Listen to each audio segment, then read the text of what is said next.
Всем привет, salut tout le monde, moi c'est Rémi, j'habite en Laponie depuis 25 ans, je voyage à travers la Russie depuis 30 ans et c'est pour ça que j'ai créé cette chaîne, c'est pour te faire connaître justement le plus grand pays du monde qui a des facettes absolument fascinantes. Aujourd'hui je te parle depuis Stockholm, une fois n'est pas coutume, je te parle depuis un milieu citadin et c'est parce que je suis allé au consulat pour récupérer mon passeport avec mon nouveau visa pour la Russie.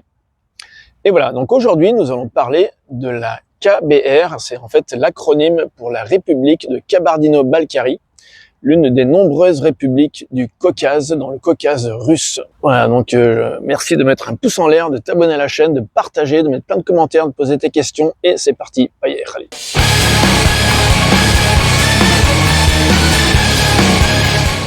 Le massif montagneux du Caucase n'est que très peu connu en France et en Occident en général, alors qu'il représente une mosaïque de peuples et de paysages très différents. Pour ceux d'entre vous qui aiment la littérature russe classique, vous avez certainement déjà entendu parler de ces contrées magnifiques sous la plume de Tolstoï, de Pouchkine ou bien de Lermontov. Cependant, ces écrits célèbres datent de plus d'un siècle, et le Caucase de 2025 n'a plus grand-chose à voir avec ses romans épiques. Le Caucase est d'ailleurs une zone frontalière puisque le versant sud de ce massif est partagé entre l'Abkhazie, la Géorgie, l'Arménie, l'Ossétie du Sud et l'Azerbaïdjan, des pays dont on parle d'ailleurs régulièrement aux informations en ce moment, ce qui est rarement bon signe. Le versant nord du massif fait quant à lui intégralement partie de l'immense fédération de Russie et est découpé en plusieurs régions.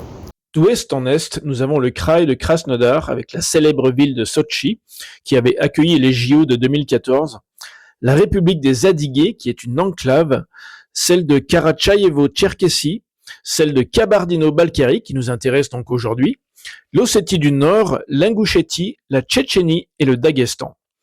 Le kraï de Stavropol fait également partie du district fédéral caucasien, mais contrairement aux autres régions citées, il n'est ni frontalier, ni particulièrement montagneux. Bref, concentrons-nous sur la République de Kabardino-Balkarie. Faisant face à la Géorgie vers le sud, elle est donc coincée entre la Karatchaïévo-Tcherkessie à l'ouest et l'Ossétie du Nord à l'est et a pour principale particularité l'honneur d'héberger le fameux mont Elbrouz qui, avec ses 5642 mètres d'altitude, est le plus haut sommet d'Europe, bien devant notre Mont Blanc. Connu de tous les montagnards, le mont Elbrouz est un ancien volcan éteint depuis environ 2000 ans qui présente aujourd'hui deux sommets. L'occidental se dresse à 5642 mètres d'altitude, comme déjà mentionné, tandis que le sommet oriental fait 21 mètres de moins. Si son ascension ne fait pas l'objet de problèmes techniques majeurs, c'est surtout le climat très capricieux qui peut donner du fil à retordre aux touristes et qui a déjà sévèrement puni nombre d'entre eux.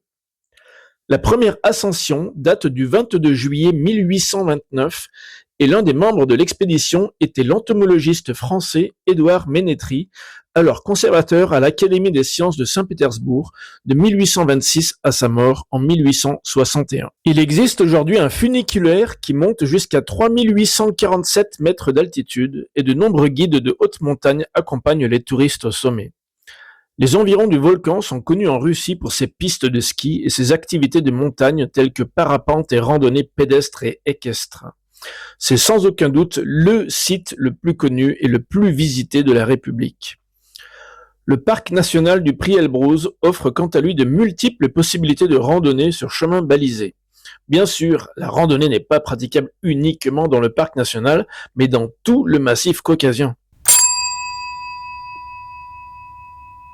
Si tu as déjà visionné quelques-unes de mes vidéos, tu auras remarqué que j'ai pas du tout l'âme citadine et que c'est dans la nature sauvage que je suis le plus à l'aise. Donc ici, une fois n'est pas coutume, je suis donc à Stockholm, dans la capitale suédoise.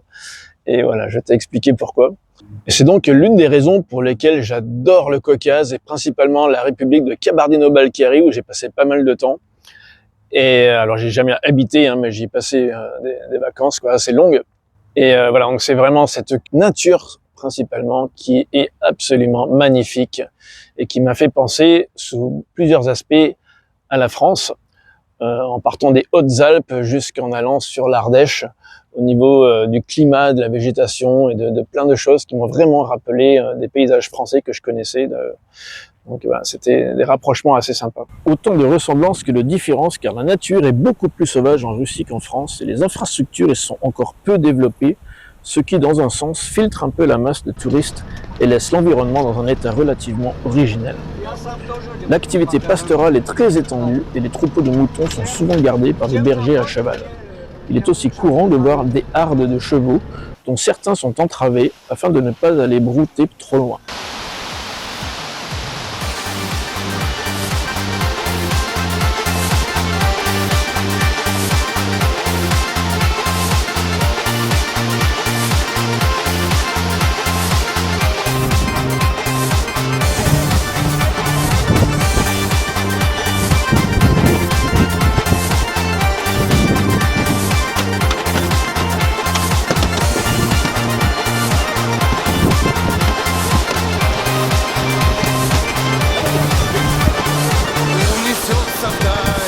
Серая тревога, ничего не жаль. Впереди дорога через океан, облака печали там. Ты ждешь меня. Линии судьбы вновь пересекутся, мысли о тебе. La vie dans les villages de montagne est très simple et matériellement pauvre. C'est un peu un voyage dans le temps qui nous ramènerait un siècle en arrière. Pourtant, les habitants sont très accueillants et fiers de leur région. Outre le volcan éteint du mont Elbrouz, on peut voir des restes de volcanisme au travers de nombreuses sources d'eau chaude à travers toute la République. Ces eaux thermales ont des propriétés diverses et il existe un véritable commerce lié à cela. Le massif du Caucase est en effet le résultat de la collision de la place tectonique arabique contre la plaque eurasienne.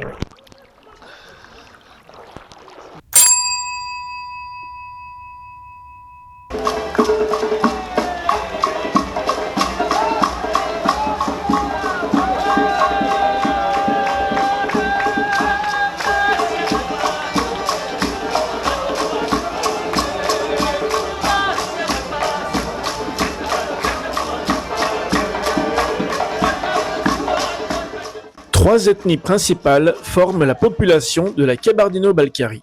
Les Kabardes représentent environ 55% des habitants, suivis par les Russes ethniques 25%, puis les Balkars 12%.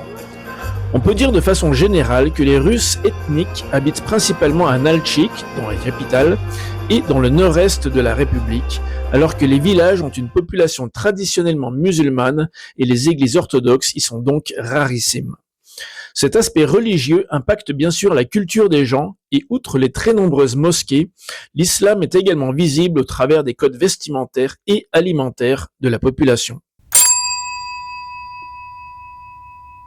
Pour en revenir à Nalchik, j'ai beaucoup apprécié son côté très provincial et son mélange architectural européen, soviétique et musulman. Avec environ 250 000 habitants, Nalchik reste une ville à taille humaine et plutôt bien située. Proche de ses voisines caucasiennes Vladikavkaz ou Grozny, elle est tout de même à 1430 km au sud-est de Moscou, un long trajet qui peut se faire en train ou en avion.